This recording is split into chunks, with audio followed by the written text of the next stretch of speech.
شيلة من كلمات الشاعر المعروف خالد الراعي، مهداه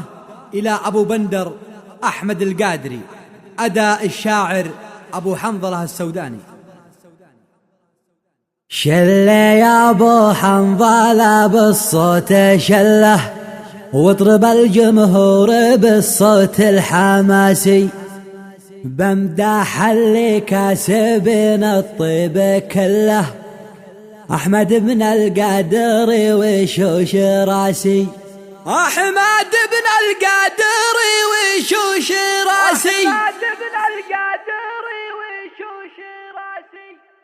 شله يا ابو حنظلة بالصوت شله، واضرب الجمهور بالصوت الحماسي، صوتك اللي هز قلبي في محله، صوتك اللي شواش الخمس الحواسي، بمدح اللي كاسبين الطيب كله، احمد بن القادري وشوش راسي، انت فخر لليمن من دون عله، والمراجل هي لك الركن الاساسي، بمدح اللي كاسبين الطيب كله، احمد بن القادري وشوش راسي، انت فخر لليمن من دون عله، والمراجل هي لك الركن الاساسي، انت تاج للمراجل ما وصل له، قد تعدى قدرك الرقم القياسي، نمدح اللي طيباته من طيب نسله، لا نخيت في المواقف شد باسي، واعتبرني سيفي في يمناك السله، في وجيه الحاسدين اهل الخساسي، قلتها وانا على عزه ومله،